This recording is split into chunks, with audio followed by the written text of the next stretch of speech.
Why do we have to teach those black babies that, what's up, that's the gang? And you're a teacher.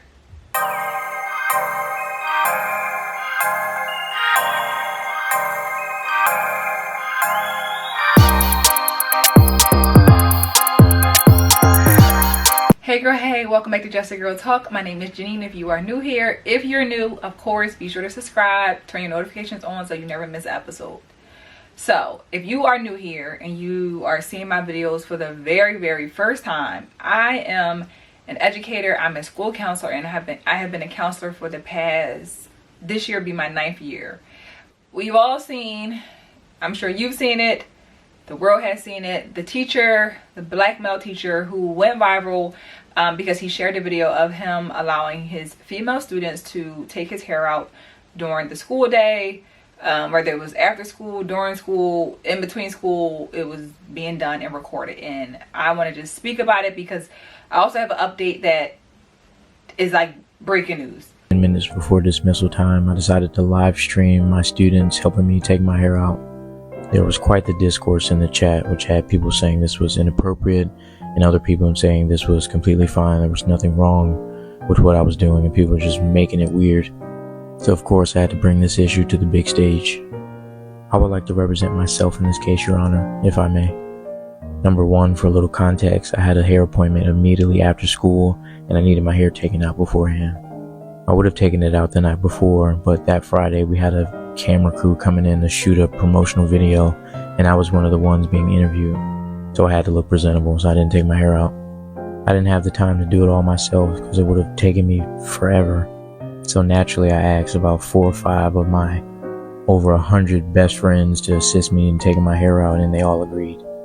So there's a few things I want to touch on regarding that video and just myself as an educator. And I think one of the biggest things that I'm seeing now, especially over the last few months, this current school year, shall I say, there's been so many viral teacher moments, right? There's the, the good ones, the not so good ones, and then we have this one who that just took a turn, because I feel like everybody's trying to go viral. Everybody's trying to have their big moment, and teachers and educators, shall I say, know that kids are, and telling your story in the workplace is going to get you seen. We've seen this whole school year where teachers are coming out talking about how much they hate their job, how much they can't stand the kids, how hard it is. So all those moments are going viral. And I feel like this teacher had an idea to go viral, and he did, and it backfired, unfortunately. So what I recently have found out, and allegedly he has been fired. That is what I've just recently, have found out, that he has allegedly been fired. And it's unfortunate, right?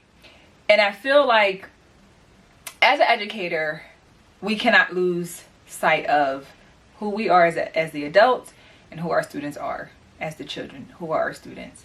No matter how much you love them, no matter how much you care about them, you are still the adult of authority, and they are still students. And I feel like that teacher broke all boundaries possible. All boundaries.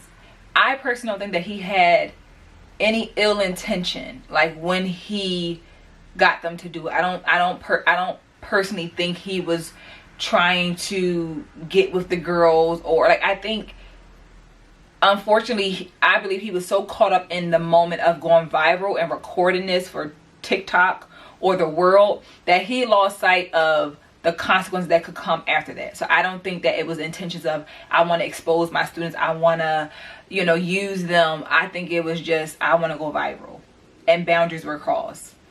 And I think, I don't know how long he's been a teacher, I don't know, his history, but I find that so many of the newer teachers that are coming up and coming are looking at TikTok, Instagram, social media, and thinking that that's what teaching is, and that's how you connect with kids, and you just you meet them where they're at, as in trying to be cool, down, do whatever you think that they want you to do to fit in. And I think that that's completely wrong.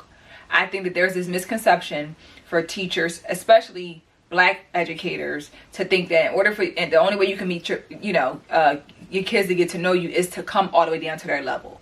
And I believe in elevating them, right? elevating them. We might come from two different worlds, and how about you teach me about your world, and I also teach you about my world, right? So that way we can learn from each other. That's how type of educator that I am. But I think that has kind of been like the running thing of, you see people, the teachers who were using the Sexy Red lyrics to do like a call and response. Well, that argument was, but they were just trying to engage with the kids, but that doesn't make it okay. There are so many other things that you can do to elevate them, to teach them something, that teach them a different song, teach them a poem, teach them something that is going to, you know, elevate their thinking, versus I'm gonna use the song that I know that they love and get them to respond to me that way. You know what I mean? There's no creativity. So I think, again, going back to the boundaries, I think that there has to be clear boundaries. And for me, I know what it feels like to be a very liked and loved counselor, right? I've said this before to my colleagues, and I'll say this here. I never thought that I would sometimes be overwhelmed and, I don't want to use the word frustrated, but like just overwhelmed with being the most liked person in the building, right? Because it comes with a lot from the kids. They want your attention, they want your time. Like, so you're like, oh, they love me, yes, but don't confuse how much they like you, love you, whatever. There still needs to be boundaries, and it can be exhausting because you're like, we're cool, but you can't confuse that for we're besties.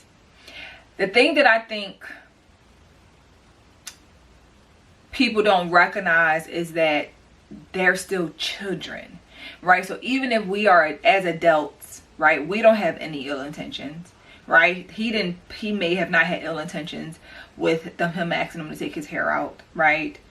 But we have to remember they're children, right? They're teenage girls. You don't know what they're thinking, how they feel, how their hormones are. Like, you just don't know, right? And I think we can't be oblivious to who we are as people, right? Like, for me as a black woman, an attractive, educated black woman, and working in, the environments that I work in, I can't confuse or pretend like I don't know who I am and how I look around my students, male or female, right? But if I'm rough, let's go with the boys, right? If I know that if I cross certain boundaries with them, that could open up the door for them to just be inappropriate, right? Say inappropriate things to me, say inappropriate things around me, because I've opened a door to allow for there to be no boundaries. I also can't negate that they are teenage boys with eyes, with hormones, with things going on with them, to ever think that I can just allow them to touch on me, or I hug on them, or I'm wearing inappropriate things around them. Like, I don't, and we can't, and forgetting, like, well, we're besties. They're kids. You're an adult. They're teenagers. You're an adult. You are there to be a support for them. You could be a mentor in the future to them someday, their teacher, their counselor, but you're not there to be their friend. Some of them might I feel like some of my students have seen me in that motherly figure role, just based on like our conversations, and then I'm teaching them that they're learning from me. So it kind of can feel like, the mom type of feeling. But again, there's still that boundary. Even if you do see me like, mama, whatever, and if you view it in that way, like a second mom, there's still that level of respect of what you wouldn't do for your mom, or say to your mom, because of those are those boundaries. And if he was actually fired, it's so unfortunate, because it goes back to having discernment, right? Knowing what is going to be the consequence, right? We are in such a greed. We're so greedy for fame, for money, that we will lose it all unknowingly based on our desperation for fame. And unfortunately, if he has lost his job, look how quick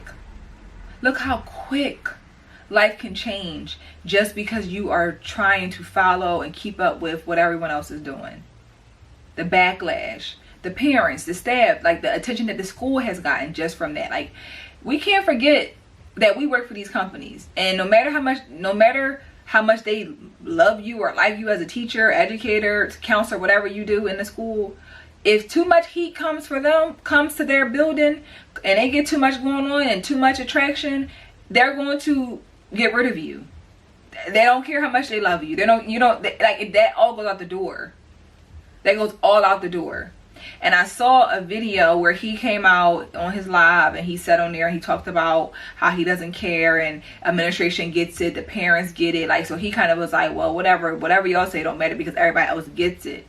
So I think he thought, like, I'm good. As long as my staff, my administration, leadership knows, the parents are good, I'm good. I think personally he should have never went on live. I think he should just stay quiet and just not responded, not said anything, because I feel like he made it worse. He came on talking more about what he allows his students to do. They paint his fingernails. He calls them besties. We're family. That's the gang. You're calling your students the gang?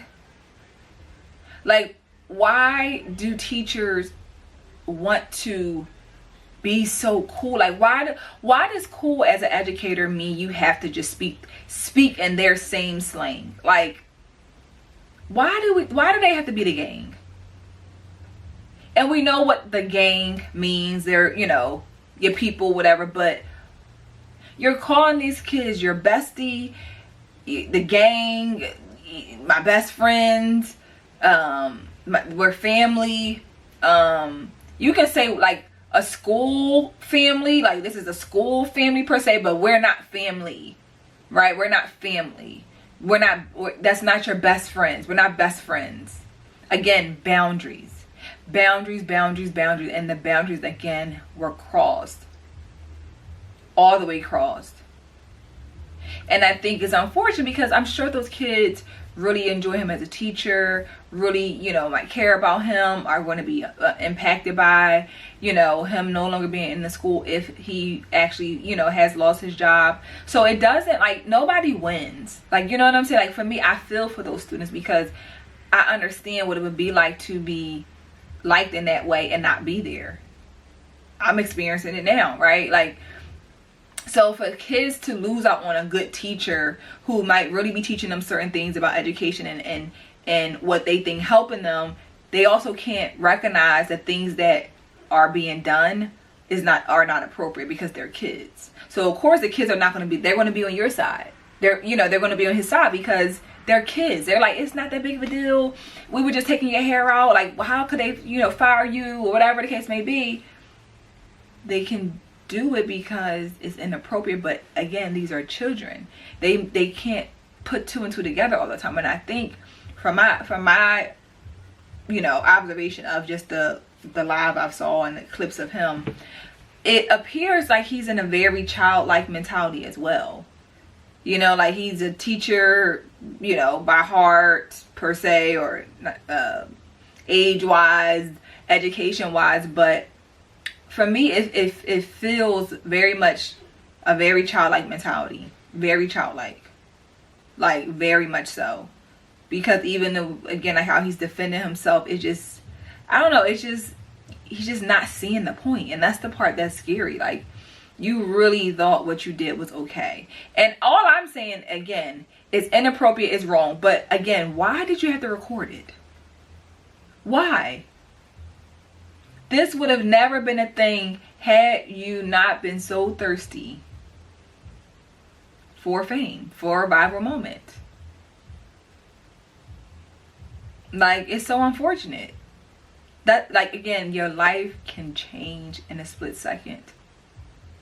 It can change in a split second, and we have to be able to recognize this stuff. It is not easy working in education. It's not. Because there's a lot you have to deal with, from the students to the staff to the parents to outside providers. It's a lot. There's a lot of expectations. There's a lot that you have to do, and then on top of just trying to build relationships with your students, that's something that I know I experienced when I first started. I was so worried about, like, what if they don't like me? How do I get them to like me? Like, that was in my head a lot about that, right?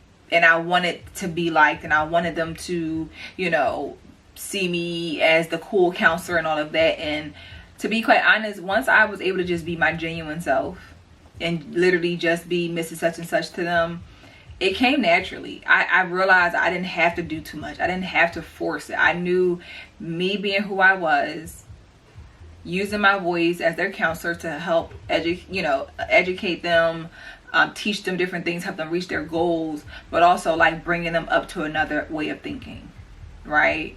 Just by my conversations, having meaningful conversations with them really was impactful and really helped a lot of my relationship building. And I think one of the comments that I saw on my video on TikTok, this woman was like, y'all always complaining about building relationships and he doing it right here and then y'all got something to say. I'm like, that's not building relationships. Kids taking out your hair is not building, what are you building relationships? Like, why is that? Touching your teacher's hair is not building relationships. It's not. Like, that's something that they need to be teaching, I don't know, every PD in schools for teachers, staff, boundaries. This is a teachable moment, very much a teachable moment for educators to recognize and wake up. If you are out here so thirsty for viral moments with your students and crossing all boundaries or not having boundaries with your students, this is a lesson that you want to take, that you don't end up like this. And it's so crazy, y'all, because it was female teachers. Like, we really just are follow the lead. Like, we will follow.